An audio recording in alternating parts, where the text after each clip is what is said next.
Love killer part 15. విశాలమైన ఆ హాల్లో 4 వైపులా నిర్మించబడి ఉన్నాయి వైట్ స్టోన్స్ ఫిక్స్ చేయబడిన 8 కాంక్రీట్ స్తంభాలు. విశ్వనాథ్ చుట్టూ చూస్తుండగానే వాటి వెనక నుండి ఇవతలికి వచ్చారు 8 రౌడీలు. రాలేదు వాళ్ళు. శక్తివంతమైన షాట్ గన్స్తో స్తంభాల చాటు నుండి బయటపడి నలువైపుల నుండి వాటిని విశ్వనాథ్కి గురిపెట్టారు. కనుబొమ్మలు ఆశ్చర్యంగా ముడివేస్తూ జ్వాలాంబిక ముఖంలోకి చూశాడు విశ్వనాథ్. ఇప్పటికైనా మించిపోయింది లేదు మిస్టర్ విశ్వనాథ్. నీ తల బిరుసు తగ్గించుకొని ప్రేమ కన్నా నేనే గొప్పదానని అంగీకరించు. గతంలో నన్ను అవమానించినందుకు నా ముందు తల వంచుకొని క్షమాపణ చెప్పుకో. ఆ ఇద్దరిని ఒక ఇంటి వాళ్ళని చేయటానికి అంగీకరిస్తాను అందామె. విని భారంగా నిట్టూర్చాడు విశ్వనాథ్. తలబిరుసు తగ్గించుకోవాల్సింది నేను కాదు జ్వాల, నువ్వే. విశ్వనాథ్ అరవకు. నీ తలబిరుసు తగ్గించుకోకపోతే నాతో పాటే ఇక్కడున్న వాళ్ళందరూ చచ్చిపోతారు తెలుసా? ఉలిక్కి పడ్డాడు రంగారావు. నీతో పాటు మేమెందుకు చేస్తాం అని అడిగాడు కంగారుగా. కుయుక్తులు వేయటంలో ఆరితేరిన జ్వాలను గురించి తెలిసి కూడా నేను తగిన జాగ్రత్తలు తీసుకోకుండా ఇక్కడికి వస్తానని ఎలా అనుకున్నారు అన్నాడతను. అంటే నీ వెంట ఆ కొండజాతి వాళ్ళని తీసుకువచ్చావా? వాళ్ళందరినీ బయట ఉంచి నువ్వు లోపలికి వచ్చావా? కంగారుగా అడిగాడు భూపతి. వాళ్ళు వట్టి అమాయకులు. మన గొడవలలో వాళ్ళనెందుకు ఇరికిస్తాను? మరైతే నువ్వు తీసుకున్న జాగ్రత్తలు ఏమిటి అడిగాడు రంగారావు.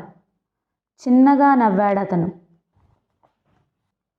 నవ్వుతూ తన లాల్చీని పైకెత్తి తన నడుముకు చుట్టుకున్న వెడల్పాటి లెదర్ బెల్టును ప్రదర్శించాడు. ఇది సాధారణమైన బెల్ట్ కాదు. నన్ను, నాతో పాటు మీ అందరినీ, మనందరితో పాటు ఈ భవంతిని నిమిషాలలో నేలమట్టం చేయగల శక్తివంతమైన RDX బెల్ట్ బాంబ్. ఇదిగో ఈ ముందు భాగంలో కనిపించే బటన్స్ ప్రెస్ చేస్తే చాలు, మనందరం ఇక్కడే సమాధి అయిపోతాం. మీ వాళ్ళు షాట్ గన్స్ ప్రయోగించినా చచ్చేలోగా నేను ఈ బటన్ను నొక్కగలననే అనుకుంటున్నాను అన్నాడు విశ్వనాథ్. అతని మాటలు వింటూనే శక్తి ఇంకిపోయినట్టు పాలిపోయాయి వారందరి వదనాలు. విపరీతమైన దాహం వేస్తున్నట్టు ఎండుకుపోయాయి వారి గొంతులు. ఉక్రోషంతో ఎర్రగా కందిపోయింది ఆమె వదనం. ఇప్పుడు చెప్పు జ్వాల, నీ మనుషులకు షాట్ గన్స్ ప్రయోగించి నన్ను చంపమని ఆదేశాలు ఇవ్వు అన్నాడు విశ్వనాథ్. ఆమె ఆదేశాలు ఇవ్వకముందే గన్స్ దించేశారు రౌడీలు. జ్వాలాంబిక ఏదో నిన్ను ఆట పట్టించడానికి అలా అన్నది మిస్టర్ విశ్వనాథ్. నిన్ను చంపే ఉద్దేశమే ఉంటే పాలల్లో విషం కలిపి ఉండేది కదా అన్నాడు రంగారావు. నాకు తెలుసు. జ్వాల నన్ను చంపాలనుకున్నా నన్ను చంపలేదు. ఎందుకంటే ఆమెకు కావాల్సినవి నా ప్రాణాలు కాదు, నా పతనం. నేను ఓడిపోయినట్టు ఆమె ముందు తలదించుకోవటం. జ్వాల వైపు ఓరగా చూస్తూ అన్నాడు విశ్వనాథ్. ఎస్, అదే నాకు కావాల్సింది.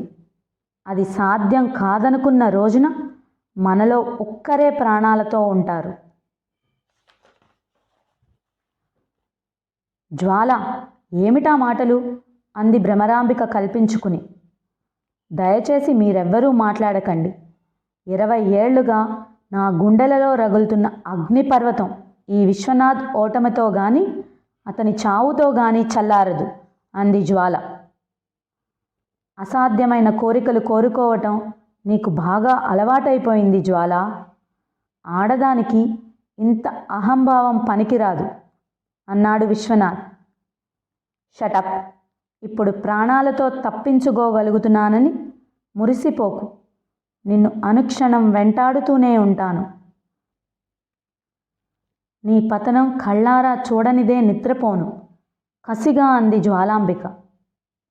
ఎవరు తవ్వుకున్న గోతులో వారే పడతారట, అది చూద్దాం. ఇక నువ్వు వెళ్ళవచ్చు అంది గంభీరంగా. చిన్నగా నవ్వుతూ ఒకసారి అందరి వంక చూసి అక్కడి నుంచి బయలుదేరాడు విశ్వనాథ్. గుండెల మీద నుంచి కొండంత బరువు తొలగిపోయినట్టు, మృత్యువు నోట్లో తలపెట్టి ప్రాణాలతో తిరిగి వచ్చినట్టు తేలిగ్గా ఊపిరి పీల్చుకున్నారు అందరూ.